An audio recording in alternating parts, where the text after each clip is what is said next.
Pasan 15 minutos de las 10 de la noche y aquí tienen el primer protagonista de la noche. Acaban de ver una pequeña cabecera de una cosa que van a ver ya todas las noches en El Gato al Agua. Alfredo Urdaci estrena hoy en El Gato sección, se llama La España Cruda. Alfredo, buenas noches. ¿Qué tal, Gonzalo? Buenas noches. Gracias por estar esta noche en El Gato. Encantado de estar en esta casa. Bueno, La España Cruda. ¿Cruda por qué? ¿Por su realidad? ¿Por su futuro? Cruda porque por muchas cosas, ¿no? Cruda, ¿recuerdas aquella expresión de lo tienes crudo? Cuando alguien te quería decir que tenías algo difícil o que tu empresa era complicada. Se utiliza esa expresión, ¿no? Cruda también porque da la sensación de que tenemos históricamente una España que nunca ha estado terminada de hacer, nunca ha estado terminada de cocinar, una España siempre como en obras, ¿no? Como discutida. Crudo también porque ahora la tenemos abierta en canal, ¿no? Con una operación que yo creo que es la más ambiciosa desde hace mucho tiempo para cargársela, ¿no? Entonces, por todo eso, es la España cruda. Sí, no, que queda clarísimo. Incluye todos esos significados y juega con la ambivalencia de ese término. Sección diaria en El Gato para hablar de algunas, digamos, de las noticias más importantes que vayan ocurriendo día a día. Pero, Alfredo, no es un editorial más. No es como otro cualquiera. Bueno, vamos a ver. Yo creo que el estado general y permanente de una gran parte de la población española, sobre todo de esa mayoría silenciosa, que cada vez está menos silente, es un estado de perplejidad. Perplejidad ante las cosas, perplejidad ante las ideas, perplejidad ante las ocurrencias, perplejidad ante el rumbo de las cosas y también perplejidad ante la parálisis o la inacción de una parte de la clase política, sobre todo de la que dirige el país, ¿no? Este tipo el tono con el que está escrito y con el que está pronunciado este editorial de La España Cruda es un tono humorístico, satírico, que intenta reírse todos los días del último disparate que hayamos visto u oído, para de alguna manera reconciliarnos con la realidad, ¿no? Ya que no tenemos otras formas de asimilar todas las barbaridades que están ocurriendo en España desde hace mucho tiempo. Bueno, pues hay una forma que es la del humor, la de la sátira, que te permite de alguna manera pues, esa técnica tan utilizada por los escritores en el teatro, por Valle Inclán, reírte de las cosas, ¿no? Para que sean un poquito menos graves. Ya que son graves de por sí, no las agravamos más, sino que de alguna manera hacemos esa catarsis de la risa para subrayar aquello de contradictorio y de disparatado que hay todos los días en la actualidad. Yo me encuentro todos los días algo en lo que merece la pena pararse y darle una vuelta para verlo con otro punto de vista, ¿no? Y la verdad es que nunca me han faltado temas para incluir en esta España cruda. Pero esto que dices, Alfredo, es complicado porque la titularidad, digamos, de la sátira, de la ironía, incluso del humor en España, es de la izquierda. Parece ser que quien entre en este campo y no sea de la izquierda, ya sea de centro o derecha, lo tiene complicado. Estoy totalmente de acuerdo contigo, ¿no? Es más, algunos intentos que se han hecho en emisoras o en cadenas que tienen, digamos, como valores aquellos que forman parte de forma tradicional del conservadurismo o de la derecha, pues han sido vistos con recelo, ¿no? Y con sospecha. Parece como si la risa fuera patrimonio de solo una parte del espectro político y el otro simplemente se resignara a sufrir el humor satírico de esa otra parte, ¿no? Yo reivindico la risa y el humor para llevar las cosas, para mostrar la contradicción de las cosas, ¿no? Para mostrar lo absurdo de determinadas ideas, de determinadas ideologías. Hace poco hablabais de esta ley que se va a presentar mañana en el Congreso LGTBI. Bueno, pues ahí hay mucho de lo que reírse, ¿no? Porque hay mucho absurdo, hay mucho de laboratorio para, en fin, llevar a la gente joven, sobre todo, en una determinada dirección, ¿no? Aquella idea de que cada uno construye su identidad sexual desde un punto de vista caprichoso, voluntarioso o ideológico. Sí, según la voluntad de cada uno. Desde luego que va a ser difícil hacer sátira, tratar la actualidad desde el punto de vista del humor. Decía Alfredo que era muy difícil. Desde luego nosotros lo vamos a seguir apostando en El Gato al Agua. Saben aquello que nosotros, con Gracias por Nada, este programa que está yendo muy bien. Pero Alfredo, entiendo que durante estos días y estas semanas, solo con la actualidad que nos llega de Cataluña, que ahora nos dirás, por cierto, cómo lo ves, relacionada al referéndum, etcétera, etcétera, ya vas sobrado con ello, ¿no? Hombre, claro, es que hay... Incluso editorializaste con esa ironía de la impresora de Rufián la semana pasada. Claro, aquí hay materia para dar y regalar, ¿no? Primero porque todo esto es una invención. Mira, se recurre a argumentos históricos. No hay ninguna línea histórica que permita sostener una ofensiva separatista. No hay ninguna línea económica que permita sostener lo que están sosteniendo. Realmente Cataluña, dentro de la historia de España, de los últimos 4 siglos, ha sido un territorio absolutamente privilegiado.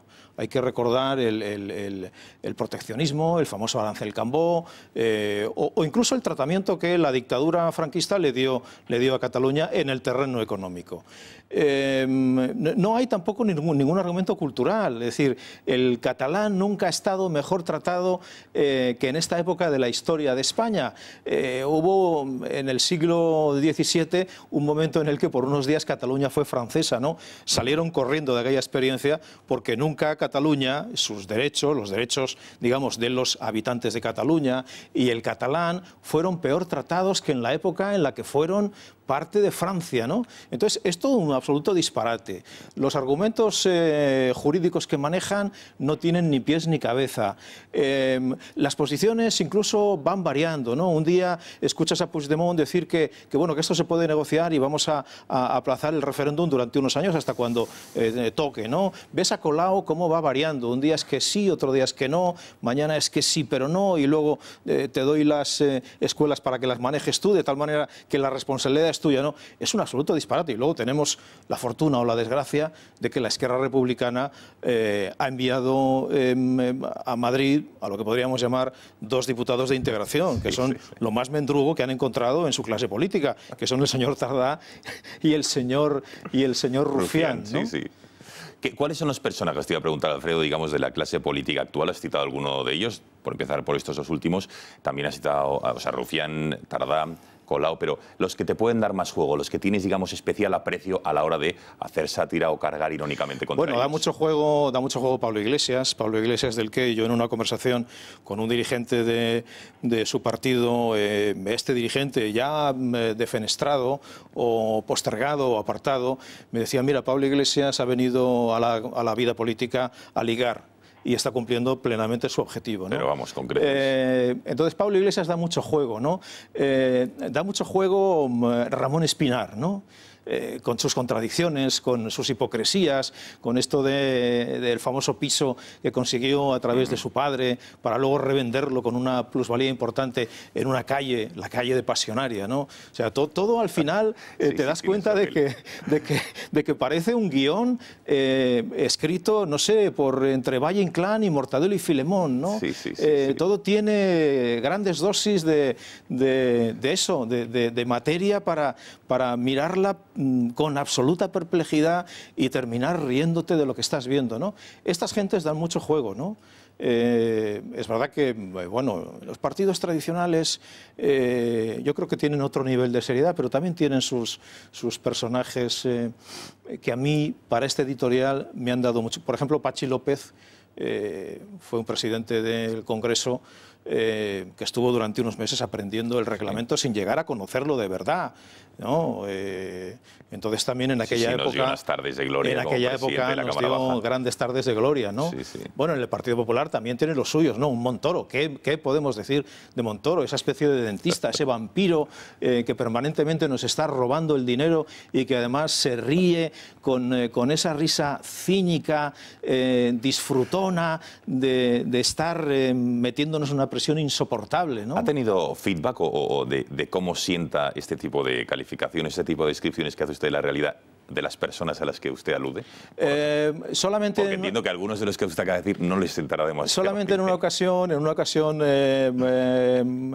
Monedero, me encontré con Monedero en el backstage, en la parte de atrás del plató de una televisión y bueno, estaba un poquito molesto porque una vez le saqué disfrazado de caniche, ¿no? Como si fuera un caniche de la Francia de Luis XIV con sus rizos, diciendo que bueno, que era un perrito ladrador, poco más que un perrito ladrador, ¿no? Pocas ideas y mucho ruido, ¿no? Pero bueno, digamos que cuando te encuentras con ellos intentan demostrarte que no les molesta. Bueno, yo creo que el juego es este, ¿no? Nosotros estamos aquí para sacarles los colores, para exhibir sus contradicciones y para ponerles dentro de un escaparate en el que se vea realmente lo que hay detrás, ¿no? Muchas veces el discurso de la clase política lo que tiene detrás es la nada. Bueno, ya por último, Alfredo, mañana se presenta, como hemos dicho, esa ley LGTBI en el Congreso de los Diputados, bueno, que va a incidir precisamente pues, en la educación de los más pequeños, en primaria, secundaria, ya para ir poco a poco labrando a los menores. ¿Qué te parece? ¿Se va a poder hacer también humor de esto? Por supuesto que sí, se va a poder hacer humor de esto. Dentro de la gravedad del asunto. Por mucho que les moleste y por mucho que monten campañas y nos lleven, como han llevado algún periodista, a los tribunales, ¿no? Por supuesto que se puede hacer humor de todo, ¿cómo no? No con las personas que asumen esa condición, pero sí con una propuesta política, ¿no? Y yo quiero decir algo al hilo de esta iniciativa. Esa iniciativa, digamos que no llega a un terreno sin abonar, sino todo lo contrario. Durante mucho tiempo, durante los últimos 2 años, quienes conozcan la escuela pública en Madrid saben que se ha venido haciendo campaña a favor de lo que mañana se va a presentar. No diciendo que se iba a presentar esta legislación o esta propuesta de legislación, pero sí haciendo pedagogía con aquello de invitar a personas que forman parte de determinados colectivos a que cuenten en las escuelas públicas las posiciones que mañana van a ir escritas en esa ley. Por tanto, creo que es el momento de contar lo que se ha venido haciendo para que esa legislación que ahora se presenta llegue y esté sembrada en un terreno abonado. Bueno, venga, tiempo ya de ver el primer capítulo, por llamarlo así, primer capítulo de la nueva aventura de Alfredo Urdaci en El gato al agua, España cruda, hoy sobre el artículo 155. Por ejemplo. Bueno, Alfredo, vamos a verlo, que mil gracias por haber estado. A vosotros, encantado de estar aquí. Y te vemos de una manera ya más diaria en el programa. Fenomenal. Gracias y buenas noches.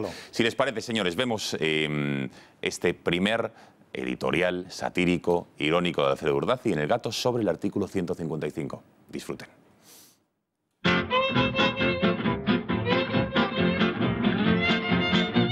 En este cálculo permanente de riesgos, precios y beneficios, los socialistas han levantado el veto a la aplicación del artículo 155. Hasta ahora parecía que en la Carta Magna hubiera artículos basura y otros que no. La izquierda piensa que el que habla de nacionalidades está escrito con tinta de oro y el 155, sin embargo, sería letra prescindible. Bienvenidos al 155. Ahora Mariano tiene menos excusas para hacer lo que no quiere hacer. Ya decía este fin de semana que él no quiere, pero le están llevando. El PSOE en esto es clave. Ahora amagan con el 155, pero si además dejaran de sostener a Colau en Barcelona sería una maniobra creíble. Estos días Colau ha perdido el respaldo de algunos intelectuales, pero esto a la alcaldesa no le preocupa porque piensa como pasionaria que los que usan el cerebro y no le dan la razón tienen cabeza de chorlito. Aquí todos, insisto, todos están en el cálculo antes del siguiente paso. Hoy se barruntan elecciones en el territorio de la autonomía. Mejor eso que terminar inhabilitado, que es lo único que temen de verdad Junqueras y Puigdemont. Saben que no habrá referéndum y lo único importante ahora es cómo seguir en el juego y en la mamandurria. El único que no calcula nada, porque no le da para más, es Rufián, que sigue con la sonrisa boba de la secesión gamberra.